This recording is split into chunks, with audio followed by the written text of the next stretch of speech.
where I was like, I'd rather just die. I'd rather not put up with this. I'm tired. Hey guys, welcome back to my channel. My name is Evelyn, or Evelyn RT.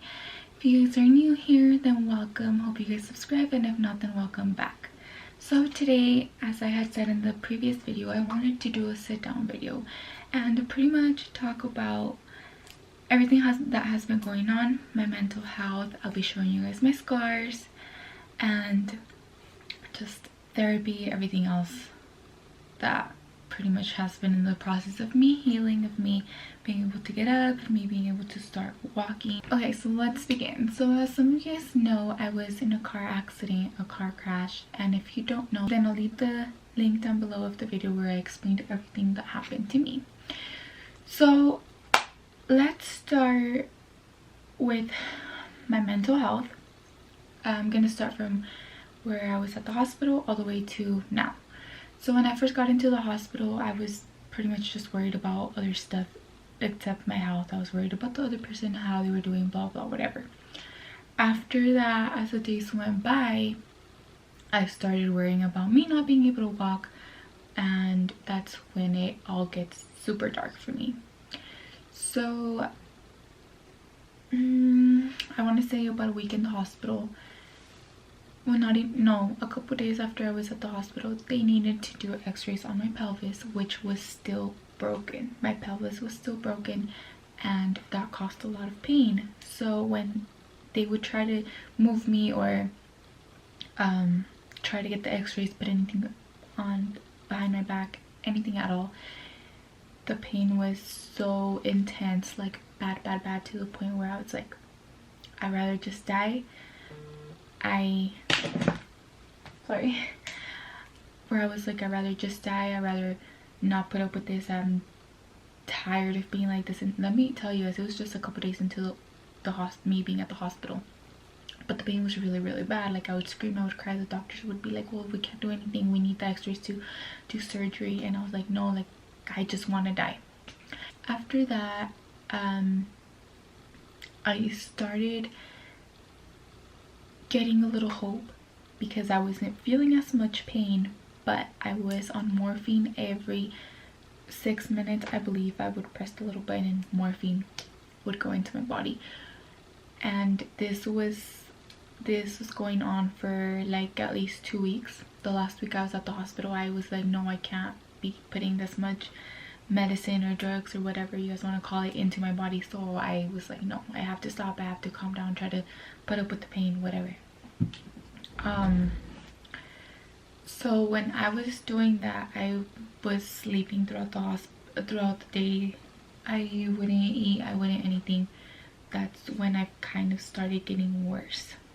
That's when I first learned about anxiety attacks. I had never had one. I don't think I had ever suffered from anxiety or anything. That's when I learned about anxiety attacks.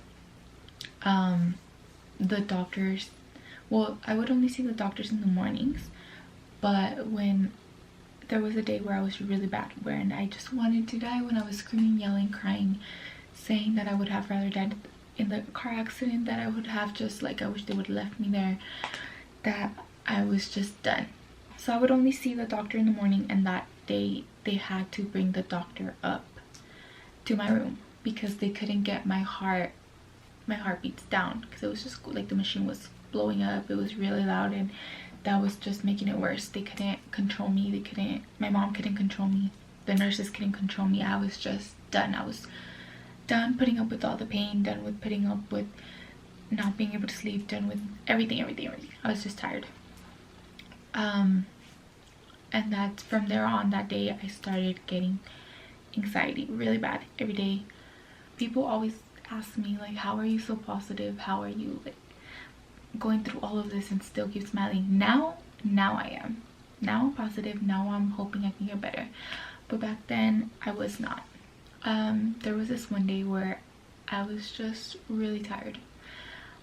It was just me and my mom, and I hugged her.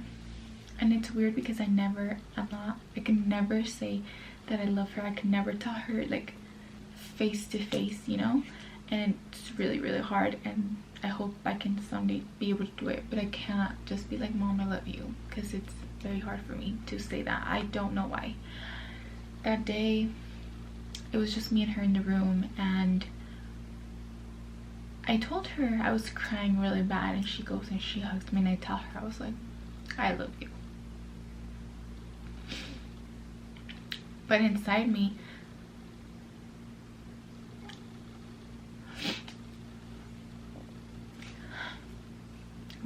I was just trying to say goodbye. I'm tired of this. I'm gonna do whatever I can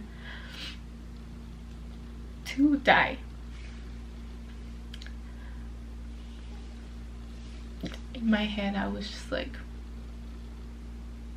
I'm gonna mess with the machines that I'm connected to. I'm gonna mess with my pills that I was given. And obviously, now that I think about it, this would have been impossible because everything, all my medication and everything they were giving me, it's very controlled, and the machines didn't really like do anything. But I was determined. I was like, I'm ready to go. I don't want to be here. I don't want to be put through this. So I was done. And it was kind of my way of saying like, I love you, goodbye. I believe the next day, that's when they allowed me to go outside for 15 minutes. And going outside was like a huge relief. It was like hope for me. It was like, if I made it outside, then I can make it through this. Then I can do this, and I can get better, and I can get on my feet sooner or later. And I got hope.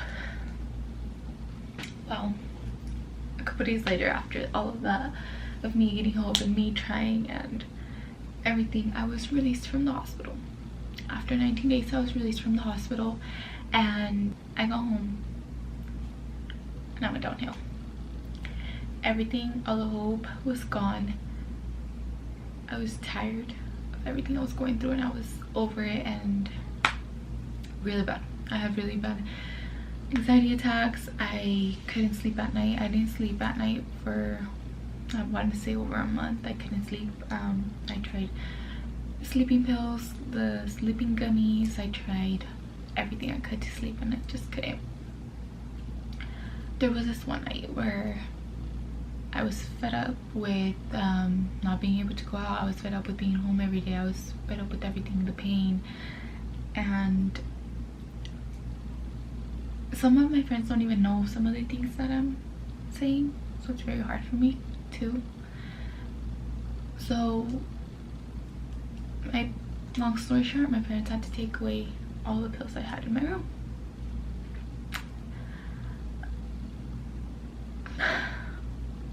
I didn't want to be here anymore. It was too much. And I'm in a way better place now than I was last month, than I was last week, than I was yesterday. So yes, I had 6 surgeries done. I won't be showing you guys all of my scars because some of them I can't show you guys. But this is my first scar. My bone popped up a little bit, so that's why they had to do that. That's my first one. My other ones, oh, and I do have, I'm gonna show you guys the ones on my feet. I do have a lot on my feet. I do have hair on my feet, on my legs. I can't fully shave. If I touch my feet, if I touch my legs in certain parts, I freak out because my nerves are still very damaged, and it's just like the sensation, so I freak out. So excuse the hair, excuse how messed up my feet are.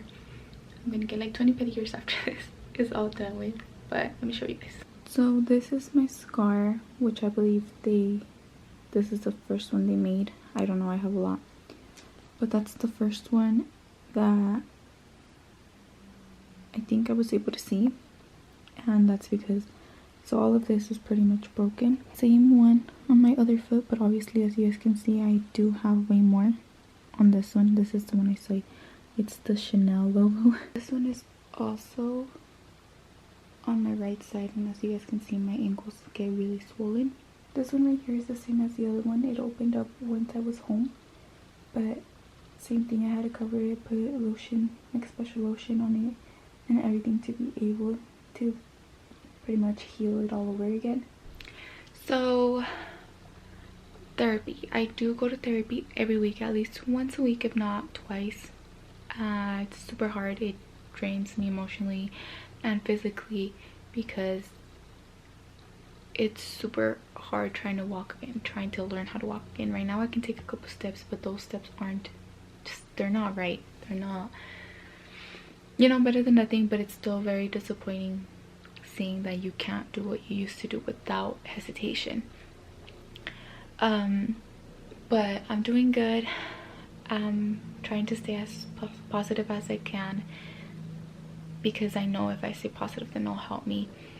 And I don't know, like I think I'm doing great. My scars do put me down a lot, especially, and I didn't even show you guys all of my scars because the other scars are in parts where I can't show you guys, which that puts me down a lot. I have a really bad back scar and I absolutely hate that one. If I could, like, that'd be the only scar I could get rid of. Like if they gave me the option, oh, you can get rid of one scar, then it would be that one. So I just wanted to show you guys all of that, just vent a little, I guess. But yeah, it's been hard. It's been a long recovery. It's been 4 months now and I'm still going through it like a champ. But anyway, I hope you guys liked this video. I hope you guys can leave a comment and a like down below. Don't forget to subscribe and turn the little notification bell on.